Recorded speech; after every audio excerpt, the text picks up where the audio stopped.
Sobre os impíos fará chover brasas de fogo e enxofre.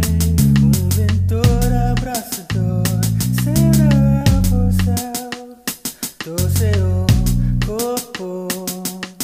Por isso o Senhor ama a justiça e não desempera os seus santos. Ele será preserva-los para sempre, mas a descendência dos impíos será exterminada por quanto não se executa logo juízo sobre uma obra.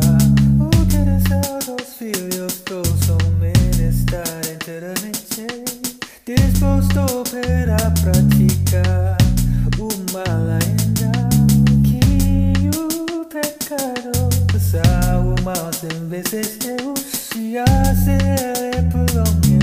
Contudo eu sei com certeza que Deus sucede ao que temem a Deus, porque temem diante dele ao